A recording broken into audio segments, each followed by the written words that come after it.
Welcome, everybody. It's so awesome to be here. I love seeing the mix of people I know, people I'm just meeting today.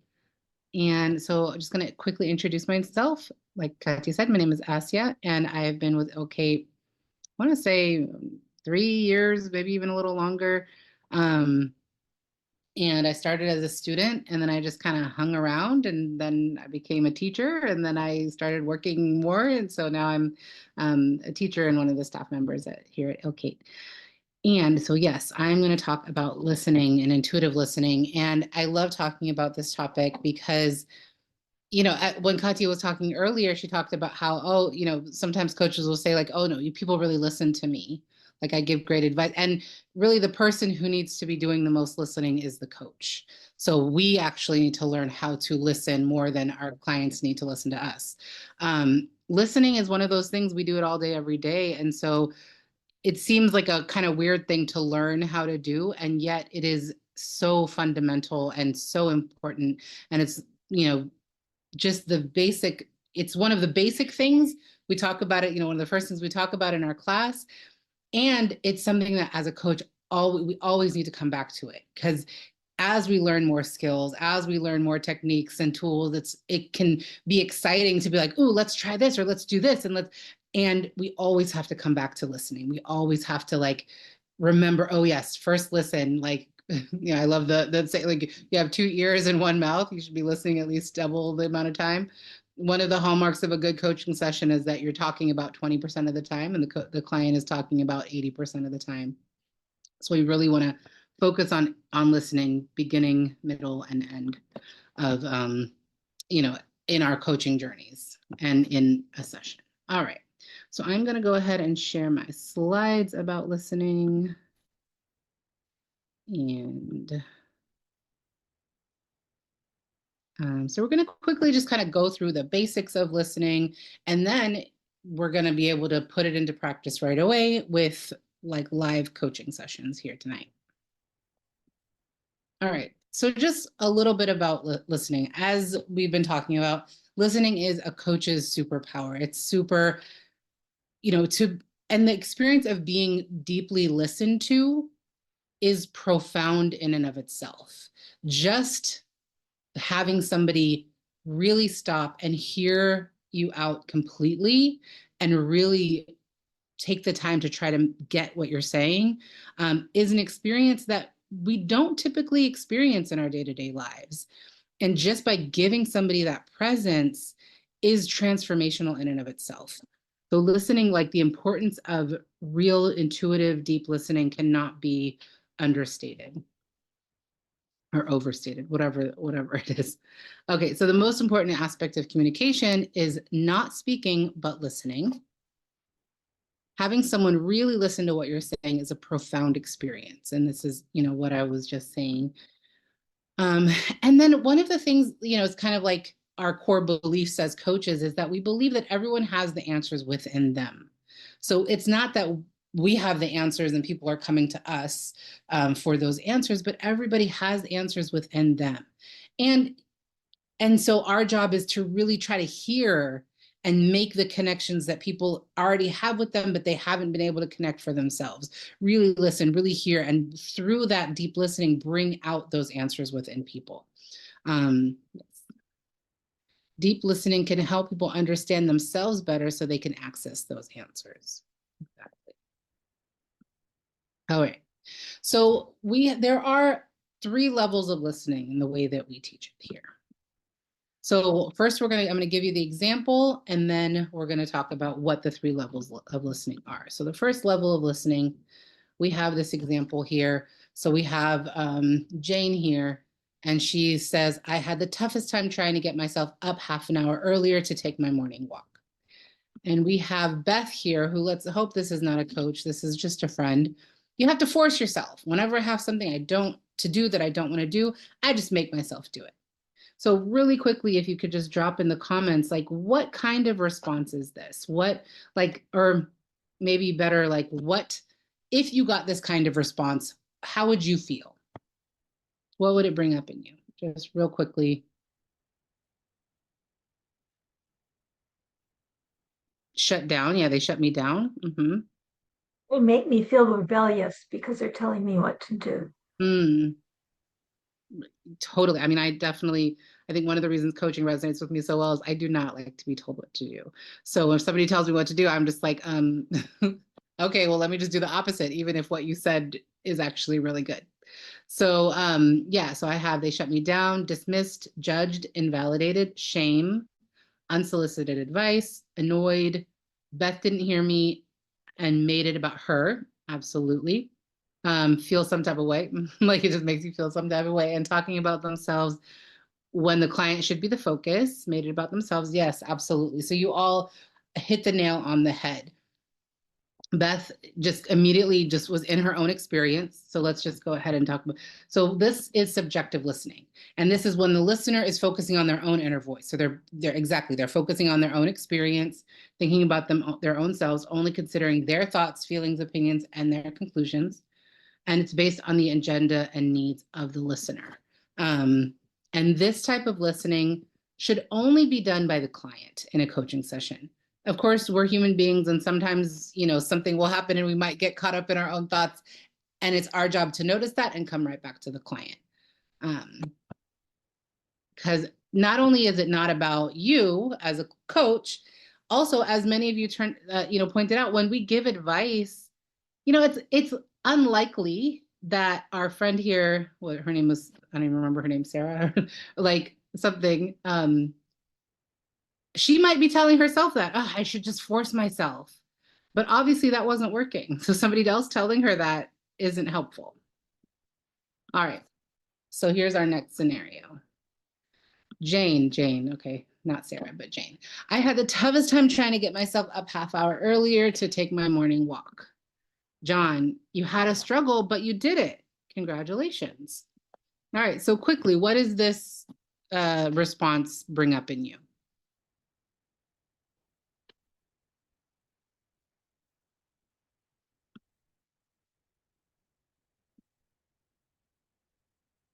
Rushed, okay, I like. So rushed, validation, uplifting, superficial, validated me, supportive. Yeah. So, this is exactly the kind of response that feels supportive but glossed over. Yeah, it's exactly that. It's like, okay, great, yay, congratulations, you did it. But at the same time, it's like it depends. Absolutely, it depends on the tone of the person. But it's not really giving space to like what is actually being said.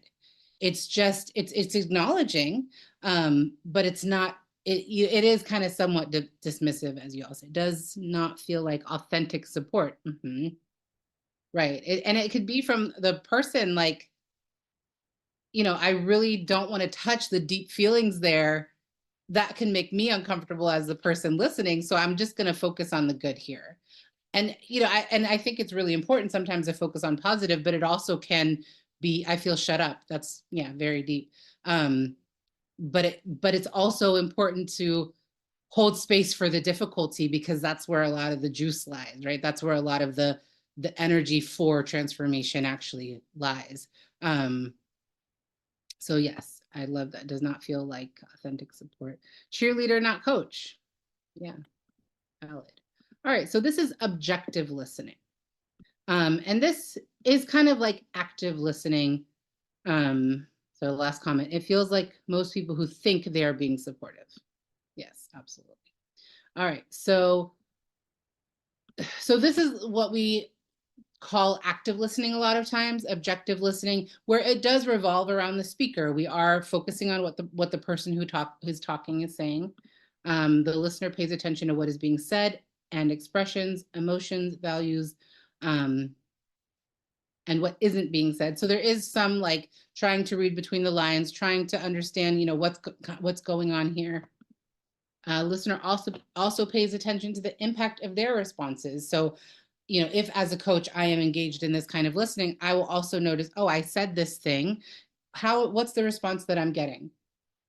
This type of listening is good, but it can still miss the heart of the matter. So it still, as some people said, stays pretty superficial. But you are hearing what the person said, and you are responding appropriately to what is being said to a degree. All right, final example here. So Jane says, I had the toughest time trying to get myself half an hour earlier to take my morning walk. And Sarah, after feeling without much thinking, says, it sounds like you really want to do this, but are so exhausted that you find it very challenging and maybe even a little frustrating. So what does that bring up? What does that response bring up? It labels feelings, but I would check it out Hmm. because it almost like she was not wanting to be precise or doesn't understand how to be more precise about why she's doing it. And she says it has a tough time. It's kind of vague. Mm-hmm. Yeah, so Jane is kind of being vague, right? And Sarah is acknowledging that, like, okay, this is what it sounds like. It feels like, wait, no, nice but not helpful, honest and acceptance, feeling seen and understood, self-reflection, giving answers. Joe, did you want to chime in? Yeah, just to tag on to what Jan said, I think what Sarah's doing is testing the water. Mm, And she's using her intuition to, maybe putting this out there. I might add one line, what do you think? mm-hmm. Just to get Jane to respond to that. And maybe Sarah's completely off base, but that's the start of a conversation.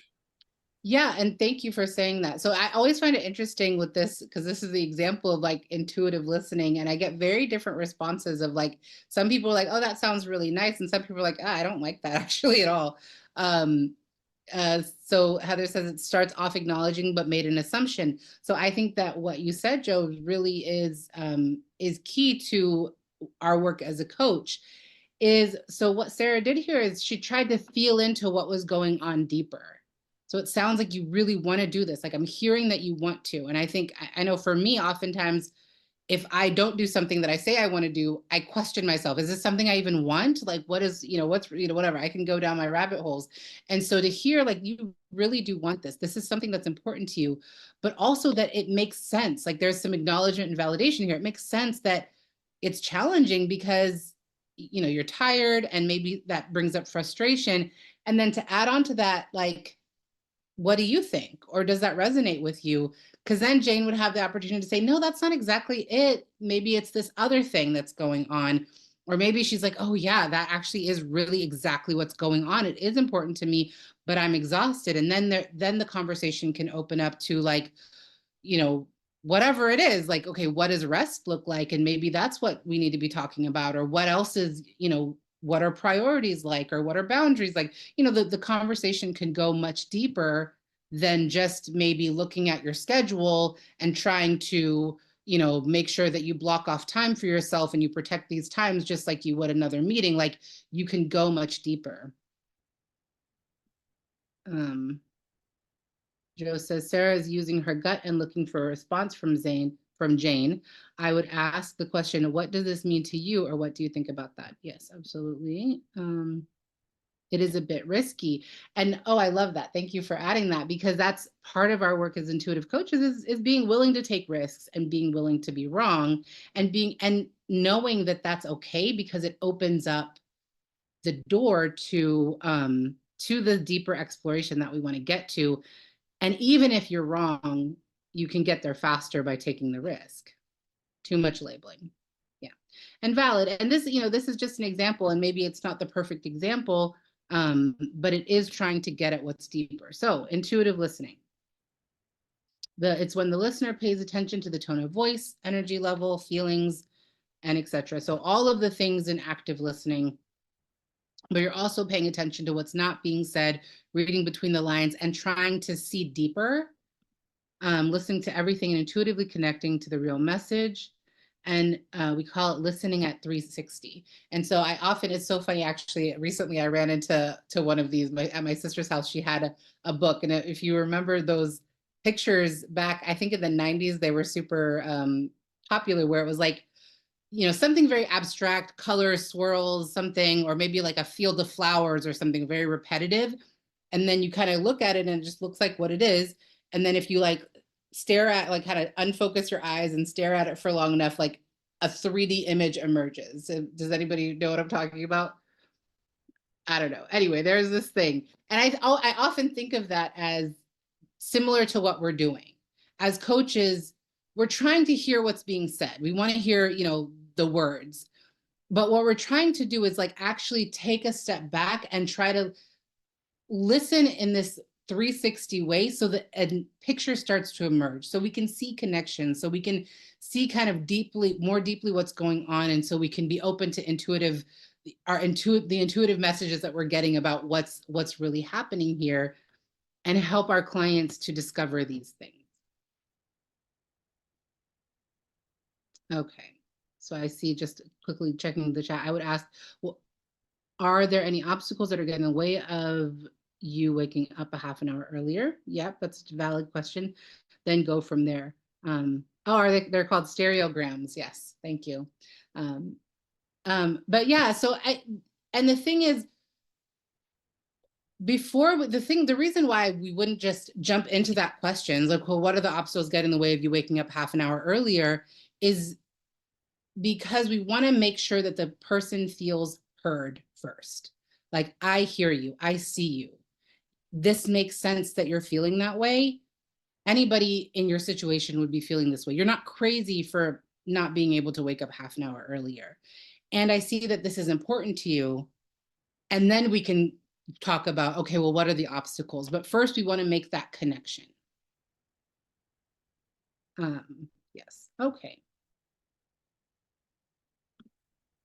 And this is the most powerful form of listening. All right, so benefits of intuitive listening: it deepens self-awareness and enriches connections with others. It strengthens your connection with your inner self and can lead to making clearer, more aligned decisions. It enhances your ability to support others. And I would say these are both for ourselves as coaches and for our clients. Enhances your ability to support others effectively. And it leads to more authentic relationships, wiser decision-making, and a life that feels more aligned with your true self and purpose. So what's the process here? What's the process of listening? First, we listen. Just as we talked about, we listen, we try to get the information, we try to see what's going on more deeply. We're open up, we open ourselves to, if there's any intuitive or spiritual messages that are coming through for us, for this person. We kind of take in everything without thinking of a response. So we want to really be open to and be present to what's going on in the moment without thinking, okay, what's the question that I need to ask? This can take practice, especially for new coaches, when it's like, I need to have a question after they're done talking. I need to know what to say. It's going to be awkward if I have no idea what to say. So we do we do our best to take a deep breath into that moment and just be present without thinking of a response. And then when they're done talking, we try to reflect back what's said. We don't want to repeat word for word. We want to try to reflect what we really heard as we were intuitively listening. We want to say, okay, this is what I heard, or so what you're saying is, and then you reflect, similar to what we did here. Like, so the example here, we try to connect the feelings. And, as Joe pointed out, even if we're wrong, we try to put words to what is not being said. And that's when people can say, like, oh no, that's not exactly it. And they can discover what's really going on. Or they can say, wow, yes, exactly, that's it. You nailed it. I didn't think of it that way, but you articulated it so well. And then check in. Does this resonate with you? Is that correct? What do you think? Then you give space. And with this kind of listening, often what you find is people, even without asking, people will often start elaborating, like, oh yeah, this and this and this, and they'll go deeper into the story themselves. So you give space for that, and then you repeat it. And when they're done, that's when the rest of the coaching conversation can go on. All right. So now we are going to listen up. We're going to practice, but before that, I'm going to go ahead and stop my share. Does anybody have any questions, comments? Okay. That was fun. I enjoyed that. Thank you. Thank you. I loved the interaction. I loved all of that. Are we ready to do some listening? Okay, awesome. All right. So I'm going to hand the baton back over to Katya to, oh no, not me. I mean, not you, me. Okay. All right. So then let's do some listening. Let's do some coaching. Let's see what it says in the The hidden history of Magic Eye. I thought you wanted to like maybe demonstrate. Okay, yeah, I just don't know how much time. Yeah, like a little bit, and then we can jump into coaching. All right. Sorry, yeah. All right, thank you, Jen. That's what I was talking about. Okay. All right. So yes, let's do a little demonstration. Let's practice, and then we can jump into the coaching. So is somebody willing to be our victim, as Katya says? Is somebody willing to be somebody? So if you want to just share something, it doesn't have to be something really deep, or it could be like your trip to the coffee shop this morning. It could be, something, an interaction that okay. Yes, Rachel. Yes. So, okay. I am having trouble getting motivated to complete a project. Okay. So that's I can elaborate if you want. Well, well, I don't know if you just wanted the topic.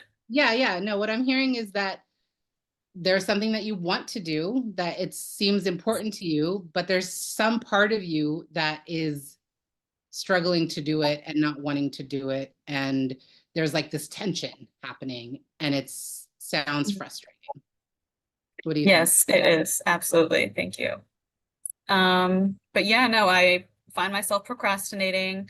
I think I get caught up in the idea that it needs to be perfect. I mean, I am pitching it, hoping to, get,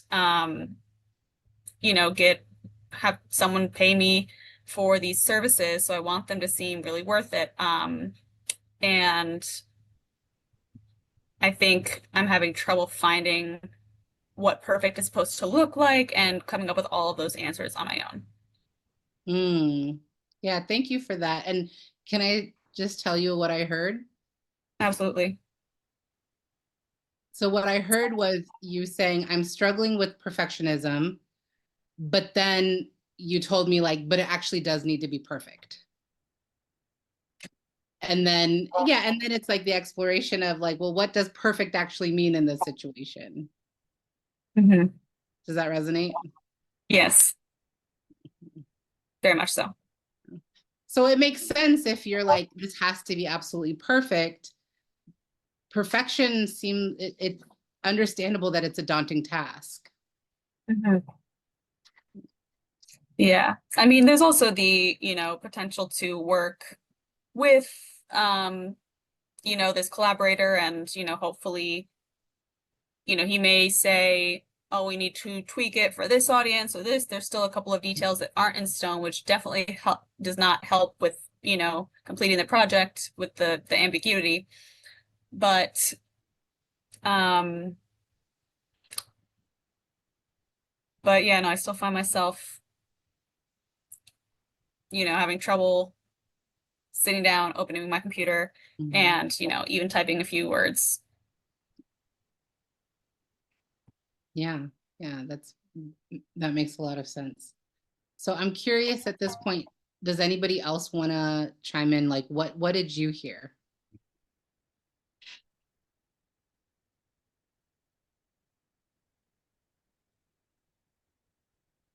Did anybody else hear? I have a question. Okay. I would want to ask her, Rachel, what is, how do you define perfection in this case? Great question, Hyatt. Thank you so much. I would say in this instance, it would have to look really aesthetically pleasing, really simple and streamlined, but clear that research has been done, and professional. But I think the aspect of what does it look like to me, I'm now thinking okay, now I gotta put this on Canva. So I think the clarity is helpful, but now I'm thinking, oh no, there's more. Mm, And that's why I wanted to know, because you know, if you're a visual person, then you could probably start making a map mhm. with it and just play around with that, just to start visualizing. Yeah. Yeah, I like the idea of playing around and, you know, kind of like drawing just for getting ideas out there. Like I have a basic, yeah, I have some things put together, but definitely not a full pitch. Yeah, so I want to jump in. Thank you so much, Hayat. And I think that was a really good question. And it's also kind of just want to point out, you kind of jumped into problem solving. You jumped from like, okay, right now we're focusing on like listening to make sure that Rachel is being heard and like what's going on. And we're trying to dig underneath like the issue here. And I think it's a great question. Like, well, what does perfect look like for you? And can we, but like, can, you know, and like just exploring perfectionism. But it begins with, let's just first just really hear and try to dig underneath what even the issue is here. And so we did identify perfectionism as part of it, but I feel like there's more digging before we jump into like, let's figure out solutions. Yes, Lisa. It is very hard to begin a new project, especially if the only acceptable goal is perfection. Are there other things that are preventing you from even beginning? And can you tell me about what those might be? So the idea of this exercise was just for us to demonstrate the power of listening. So the idea was not to come up with solutions or to go, like, we want to show our friends, our guests, people who are joining us this week, uh, the power of coaching through the most important and the most transformational tool, intuitive listening. And of course, later on, you go into like what we will probably demonstrate in a minute. We will that we will be able to go deeper into the coaching session.